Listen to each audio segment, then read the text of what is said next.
வணக்கம். அன்பார்ந்த சுபிக்ஷா டிவி நேயர்களுக்கு உங்கள் ஜோதிடர் ஜே.எம்.எஸ். சந்திரமௌலியின் ஜோதிட பதிவு. இந்த பதிவு மிதுன லக்ன அன்பர்களுக்கு செப்டம்பர் மாத பலன்களாக இந்த பதிவில் பார்க்க இருக்கோம். லக்னம் மிதுனமாக இருந்தால் அதை பார்த்துக்கோங்க. நட்சத்திரத்தை பேஸ் பண்ணி, ராசியை பேஸ் பண்ணி எடுக்க வேண்டாம். லக்னம் சார்ந்து நமக்கு சூரியன், மாத கோளான சூரியனுடைய அமைப்பை சார்ந்து மற்ற கிரகங்கள் இருக்கக்கூடிய செல்லக்கூடிய நட்சத்திரங்களையும் பேஸ் பண்ணி இந்த மாத பலன் வந்து நம்ம சொல்றோம். மிதுன லக்னம்னு எடுத்துட்டாங்களே கொஞ்சம் கம்யூனிகேஷன்ல எக்ஸ்பர்ட்ஸாக இருப்பீங்க. அதே போல் எதையுமே வந்து ஒரு நெளிவு சுழிவோட அணுகி இடத்துக்கு தகுந்த மாதிரி பேசி விவேகத்தோடு செயல்பட்டு காரியமாற்றக்கூட திறமை இருக்கும். என்ன ஒரு மைனஸ் அப்படின்னா இடமாறுதல்கள் அடிக்கடி இருந்துக்கிட்டு இருக்கும். ஃபீல்டு மாறுதல்கள், அதே மாதிரி டிரான்ஸ்ஃபர்கள் மற்றும் நம்மளுக்கு ஒரு நிலைத்த வளர்ச்சி இருக்காது. நம்ம ஒரு சொந்த தொழிலே ஆரம்பித்து நடத்தினாலும் கான்ஸ்டண்ட்டாக ரொம்ப வருஷமாக லாங் டேர்மில் பண்ணுறோம் அப்படிங்கிறது இருக்காது. பட் இருந்தாலும் இயற்கையில் அப்படி இருந்தாலும் நமக்குன்னு நம்ம ஆலோசனை கேட்குறவங்களுக்குங்கிறது ஒரு டிமாண்ட் இருந்துக்கிட்டே இருக்கும். அதனால மிதுன லக்னத்துக்கு உண்டானவங்களுக்கு வேலை இல்லாமல் இருக்காது, வேலைங்கிறது இருந்துகிட்டே இருக்கும். அந்த இடமாறுதல்கள் மட்டும்தான் அவங்களுக்கு தகுந்த மாதிரி, அவங்களுடைய மைண்ட் செட்டுக்கு தகுந்த மாதிரி சில சேஞ்சஸை கொடுத்துட்ருக்கும். இப்போ 13ஆம் தேதி வரைக்கும், அதாவது 1ஆம் தேதியிலிருந்து 13ஆம் தேதி வரைக்கும் சுக்கிரனுடைய ஆதிக்கம் நமக்கு செயல்படுறதுனால நமக்கு மீடியாவில் இருக்கவங்க, சினிமா துறையில் இருக்கவங்க மற்றும் கலைத்துறையில் இருக்கவங்க, விளையாட்டு சம்மந்தப்பட்ட துறையில் இருக்கவங்க, கன்சல்டன்சி பிஸ்னஸ்ஸு, கமிஷன் துறை, இது மாதிரி துறைகளுக்கு, ஆராய்ச்சி துறை, இது மாதிரி துறைகளில் வந்து பவர்ஃபுல்லாக வேலை செய்யும். அந்த 13 நாள் நமக்கான ஒரு டிமாண்ட் இருந்துகிட்டு இருக்கும். அதில் வளர்ச்சி இருக்கும், டெவலப்மெண்ட்ஸ் இருக்கும். அதே நேரத்தில் நமக்கு உற்பத்தி சார்ந்த தொழிலில் இருக்கவங்களுக்கு அது வந்து கொஞ்சம் மைனஸை கொடுக்குது. மைனஸ்னால் கம்யூனிகேஷன், கேன்வாஸ் பண்ணுறது, இது மாதிரி டிசைனிங் பண்ணுறது, இது மாதிரி டாபிக் வேலைகள் அங்கே நடக்கும். மார்க்கெட்டிங்கில் கொஞ்சம் தொய்வாக இருக்கும். ட்ரேடிங் மார்க்கெட்டிங்க்கு கொஞ்சம் தடையாக இருக்கும். அதே நேரத்தில் நமக்கு அறிவு சார்ந்த படைப்புகள் கொடுக்கறது, புத்தக வெளியீடு மற்றும் கருவிகளை கையாளுறது, ஒரு டாக்குமெண்ட்டு, ஒப்பந்தம் போடுறது, இது சார்ந்த நன்மைகள் எல்லாம் நல்லா நடக்கும். அதனால் தகவல் தொடர்பு ரீதியாக உங்களுடைய பணி வந்து சிறப்பாக இருக்கும் இந்த 13 நாட்கள். அதற்கப்புறம் 13ஆம் தேதியிலிருந்து 26ஆம் தேதி வரைக்கும் நமக்கு வந்து உத்தர நட்சத்திரம், அதாவது சூரியனுடைய நட்சத்திரத்திலே போகிறாங்க. அப்பவும் வந்து சப்போர்ட் நல்லா இருக்கும். நமக்கு கம்யூனிகேஷன் நல்லா இருக்கும்.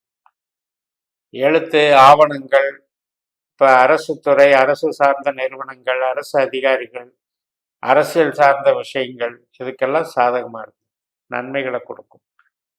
அப்போ ஒரு தைரியமோடு செய்யக்கூடிய அமைப்பு, வாய்ப்பேச்சு, நம்மளுடைய மூளை உழைப்பின் மூலமாக நம்ம சாதிக்கக்கூடிய காரியங்கள் அனைத்துக்குமே வெற்றி கிடைக்கும். இந்த 13லேருந்து 26 வரைக்கும் குடும்ப உறவுகளும் நல்லா இருக்கும். ஒரு வரன் நிச்சயம் பண்ணுறது, புத்திர பாக்கியத்துக்கு, சுபகாரியங்களுக்கு, இதுக்கெல்லாம் சாதகமாக இருக்கும். மனமகிழ்ச்சி ஏற்படும். சில பேருக்கு இடமாற்றங்கள் அவங்களா இன்வால்வ் ஆகும்போது நடக்கும். வீடு மாறுறது, இடம் மாறுறது, இடம் விற்கிறது, வீடு விற்கிறது, இதுக்கெல்லாம் சாதகமாக இருக்கும். மொத்தத்தில் இது வந்து மகிழ்ச்சிகரமான ஒரு டைம். அந்த 13லேருந்து 26 வரைக்கும் ப்ராப்ளம் இல்லாமலும் போகும். அறிவுக்கும் ஆற்றலுக்கும் நல்ல வேலையும் கிடைக்கும், அதுக்கு தகுந்த அங்கீகாரமும் கிடைக்கும், புகழும் கிடைக்கும். அந்த கடைசி நாள் 26ஆம் தேதியிலிருந்து 30ஆம் தேதி வரைக்கும் 4 நாள் உள்ள அமைப்பில் பண வருவாய் நமக்கு பெருகும்.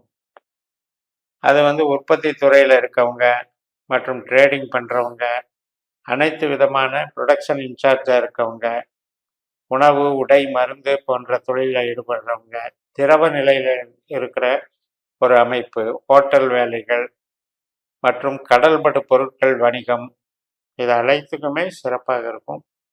பண வரவு சேரக்கூடிய நாளாக இருக்கும். அதனால தொழில் பலமும் கூடும், உத்தியோக பலமும் கூடும், அங்கீகாரமும் பெருகும், பண பலமும் சேரும். அந்த வகையில் இந்த மாதம் உங்களுக்கு தைரியத்தை கொடுக்கும், கான்ஃபிடென்ஸை கொடுக்கும். அதே போல சூழலும் நல்லா இருக்கும். இதுல ஒரு பாயிண்ட் கவனிக்கிறது என்னன்னா, சிம்மராசியில் இருக்கக்கூடிய சூரியனை கும்பராசியில் இருக்கக்கூடிய சனி பார்க்கிறார். அப்ப 3ஆம் இடத்துல சூரியன், 9ஆம் இடத்துல சனி. சனிக்கும் சூரியனும் பார்வையின் மூலமாக பலன் கொடுக்கிறார். அப்ப இந்த பார்வை பலன்ல என்ன நடக்குது? பொருளாதார ரீதியாக நல்லா தான் இருக்கும். பட் பூர்வீகம், தந்தை வர்க்கம், தந்தை மகன் மகள் தொடர்பு உறவுகள், இது மாதிரியான விஷயங்கள், பிரயாணங்கள், ஒப்பந்தங்கள், பூர்வீகம் சார்ந்த சில ஒப்பந்தங்கள், இது மாதிரி விஷயங்களுக்கு சில முடக்கங்கள் ஏற்படும். சனி சூரியன் பார்வையினால ஏற்படக்கூடிய ஒரு ஸ்ட்ரெஸ்ன்னு சொல்லலாம், காலதாமதம்னு சொல்லலாம். அதனால கம்யூனிகேஷன் லைன் நமக்கு மற்ற வெளிப்புற வகையில சிறப்பாக இருந்தாலும் பூர்வீகம் சார்ந்த விஷயத்துக்கு நல்லா இல்லைங்கிறத நம்ம எடுத்துக்கணும். அதே நேரத்தில் மற்ற வெளி சார்ந்த வேலைகள் சார்ந்த விஷயங்கள்ல உங்களுடைய ஒரு சபார்டினேட்ஸனுடைய ஒத்துழைப்பில் நம்ம கொஞ்சம் போராட வேண்டியிருக்கும். யாரெல்லாம் நம்மளுக்கு அசிஸ்ட் பண்ணுறாங்களோ அவங்களுக்காக நம்ம கொஞ்சம் ஸ்ட்ரெயின் பண்ண வேண்டியிருக்கும். பட் இருந்தாலும் சூரியனுடைய பலத்தினால சாதகமாக பண்ணிக்குவீங்க. நம்மளுடைய ஒர்க்கை சாதகமாக பண்ணக்கூடிய அமைப்பு இருக்கு. வளர்ச்சிகள் நல்லா இருக்கு. அதே போல் பேசிக்கலாகவே நம்முடைய ஒரு ஊக்கம் ஆக்கம் அப்படிங்கிறதெல்லாம் நிபுணத்துவத்தை வச்சு இருக்கு. டெக்னிக்கல் மைண்டு அப்படின்னு சொல்கிறோம் இல்லையா, அதை வச்சு இருக்கு. அந்த மைண்டு, அந்த புத்தி சாதுரியம் நம்மளை வழிநடத்தி கொண்டு போயிட்டே இருக்கும். அதில் குழப்பம் இல்லாமல் போய்கிட்டு இருக்கும். இப்போ குருவனுடைய அமைப்புங்கிறது விரைய குருவாக இருக்கிறதுனால, 6ஆம் இடத்தை பார்க்கறதுனால, அது வேலையில் வேலை வழங்குறதுல வேலை செய்யறதுல சான்ஸை ஏற்படுத்திக்கிட்டு தான் இருக்கும். அதில் ப்ராப்ளம் இருக்காது. பட் பொருளாதார ரீதியாக செலவுகள் அதிகமாக கூடிட்டு இருக்கிறதுனால அதுக்காக கடன் வாங்குற விஷயத்துல கொஞ்சம் இன்க்ரீஸ் ஆகிக்கிட்டு இருக்கும். கடன் சார்ந்த ஒரு டெவலப்மெண்ட்ஸ் போய்கிட்டு இருக்கும். நமக்கு ஜனன ரீதியாக, ஜாதகத்தின் ரீதியாக திசாபுத்திகள் சாதகமாக இருந்தால் அதனால பெரிய பாதிப்புகள் ஒன்றும் வந்துடாது. அதே போல குருவனுடைய அமைப்புங்கிறது பெருசாக பாதிச்சிடாது. இப்போ நமக்கு செலவுங்கிறது ஒரு சுப செலவுங்கிறது தேவையான விஷயத்துக்கு தான் இது பண்ணும். அந்த தேவைக்கேற்ற பணத்தை ரெடி பண்ணி கொடுக்குற வேலையும் அது செய்யும். அதனால ஒன்றும் பாதிப்பு இருக்காது. குடும்ப சூழலும் நன்றாக இருக்கிறது. தைரியம், வீரியம், பராக்கிரமம், அரசு வழி உதவி, அதிகாரிகள் உதவி, இதுவும் நல்லா இருக்கு. அதனால இந்த மாதம் சிறப்பாக இருக்கும் என்று கூறி நிறைவு செய்கிறேன். இந்த சேனலை சப்ஸ்கிரைப் பண்ணி ஷேர் பண்ணுங்க. உங்கள் தனிப்பட்ட ஜாதக பலாபலன்களை என்னுடைய வாட்ஸ்அப் நம்பரில் தொடர்பு கொண்டு பலன் பெறுங்கள். உங்களிடமிருந்து விடைபெறுகிறேன். உங்கள் JMS. நன்றி, வணக்கம்.